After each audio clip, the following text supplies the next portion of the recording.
He touched on something, Doug, you touched on it a little bit earlier. And we've said that all of these divisions, respective divisions, going to avoid the small word, all of these divisions put on a heck of a show. We've got a terrific product out there on the racetrack, whatever track, all season long.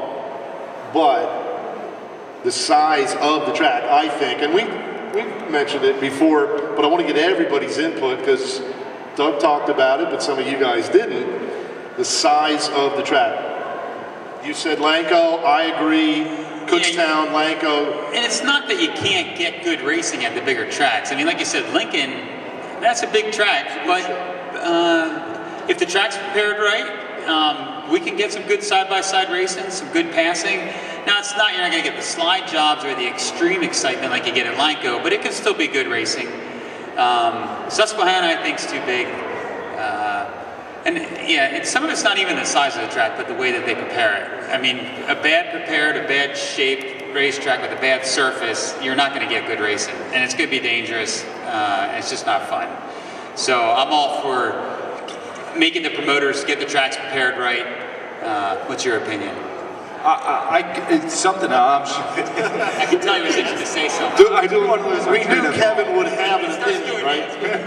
I didn't want to lose my train of thought. And I think Wayne can probably talk about this too, is something that is a little different in the East here in Pennsylvania as opposed to the tracks in the Midwest is we have a lot of these bigger cars where in the Midwest they have midget tracks and micro sprint tracks.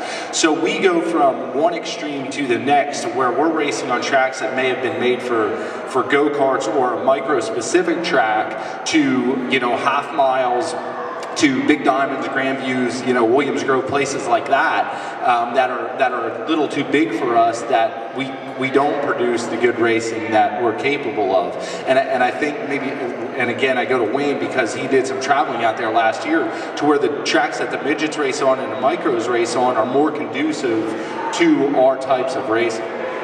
Tim, and we'll work our way across the dais here. But Tim, you guys race on all sizes, all shapes, all types of different surfaces.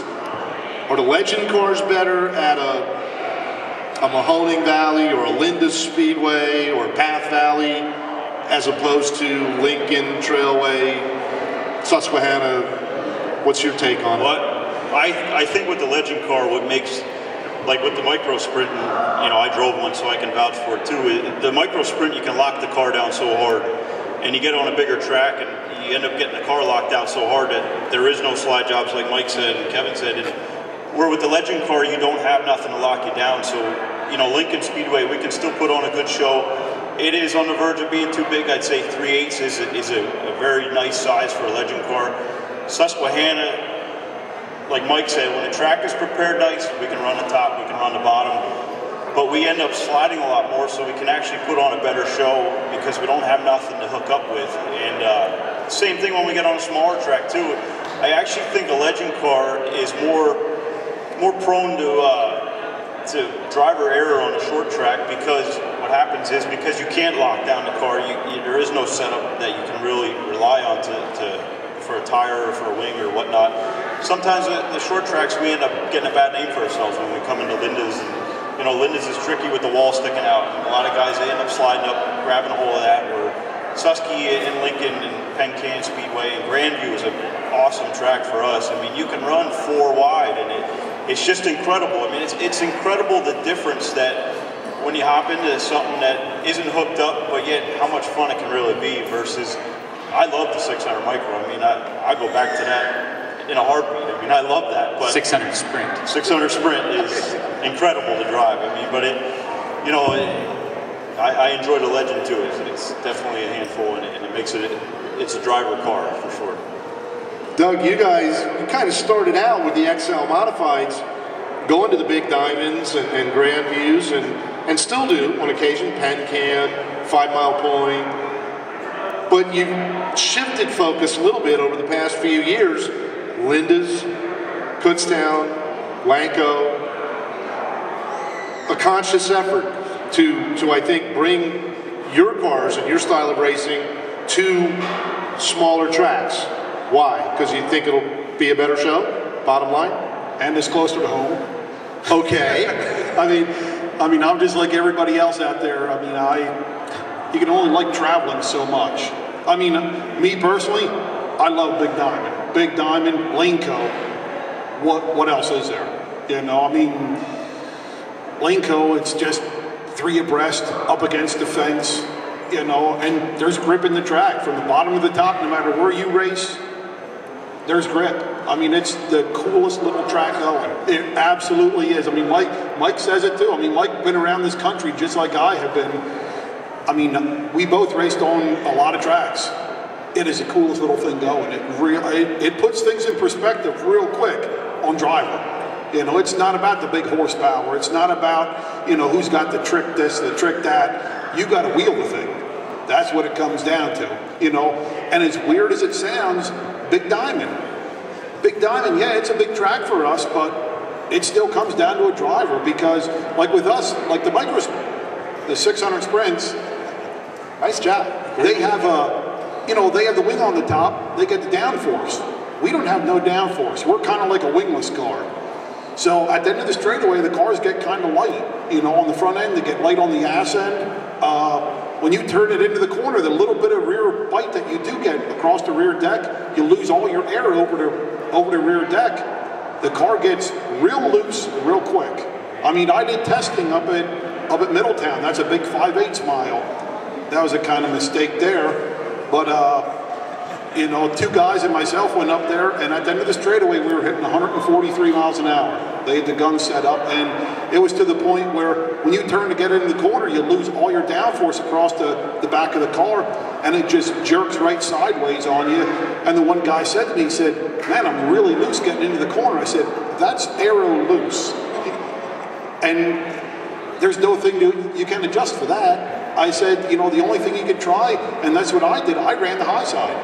I mean, it helps a little bit, but a 5/8 mile track, and then you go on the high side of it, that's a big track. You know, it just, with smaller motors, smaller tires, it just didn't work. You know, and then until it was all said and done, I blew a head gasket. The one guy blew a motor up because you don't have to lift. It's just, you're flat to the floor, just up against the chip, pretty much nonstop. You know, and they're just not made for that. You know, I mean, so there is a limit for size-wise, you know, and I mean, we're all racers. We all want to go fast. I mean, if it's up to me, I'd love to take the car out in Syracuse, but it isn't a feasible deal. You know, we're all the same, all of us, we're all racers. We all want to go as fast as you can physically go. But, yeah, there is a limit.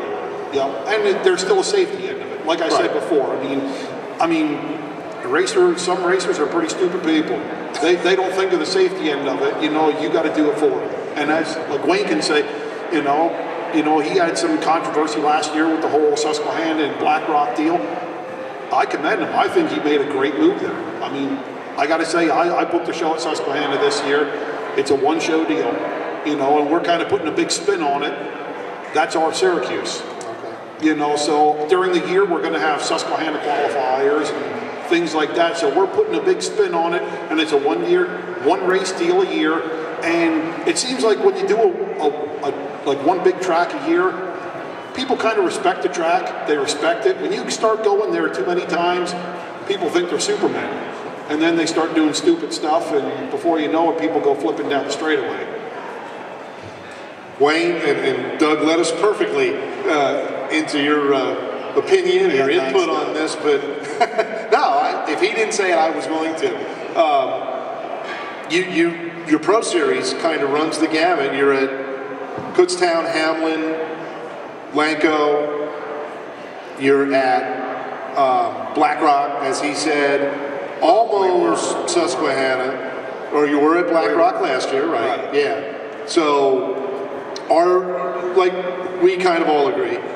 You feel there's limits as to how big the track should be for 600 sprints or XL modifieds? Well, I think, especially with the 600s, I mean, they do get so much grip, and it does get boring. But a lot of people forget, though, I've been at Port Royal and Williams Grove a lot over the years, and I've seen some boring races. I mean, the 410s aren't much different. I mean, they get locked down, they get single foul, you know, and the speed is relative, I think. You know, it's different when you drive. the sensation of speed is relative to the car you're in. I mean, you know, I ran a 358 a couple times, sprint car, and a 600, and it felt the same. It really did, you know. As far as the track size, I mean, a lot is a preparation. There's some fifth mile tracks, you know, that I just hate going to because they're flat, they're not prepared. But, you know, Black Rock, for instance, it was a great race. I mean, because he prepared it properly. They had some bigger cars there that widened the track up for us, and it was a great race. You know, that's the exception. A lot of that. I mean, you really have to pick your track. Out in the Midwest, you know, they don't have half-mile tracks in the Midwest. They race on quarter, fifth, and third mile. That's what they have to race on, and they race all their cars on those tracks. Late models, modifieds, it doesn't matter. Macon Speedway, which Mike was at with us last year in Illinois. I mean, Lanco is arguably the crown jewel for 600s on the East Coast, and Macon is in the Midwest.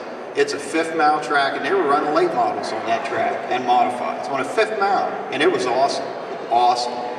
What is it, Ventura in California, a quarter mile, I believe? Visalia. For Visalia? Okay, thank you. 410 sprint cars, right? On a quarter mile or 360s? I thought that was Ventura. Chico's a quarter mile in California. They run the Outlaws. And they said that they're awesome. The races are outstanding. Yeah, I raced the Power I circuit quite a bit out in Illinois, and I've been to 5 different tracks out there. 4 of those were the size of Lanco, and every single time I was there, they ran wingless midgets on that size track. And I tell you what, they put on an awesome race. It was awesome, and the fans came. You know, it's a great thing to go out and race in that kind of atmosphere. And the facilities and the track prep, I mean, it was as good as Lanco, if not better. So I think I would like to try to duplicate some of those tracks around here and get the ARDCs to come run on those small tracks and put on a show.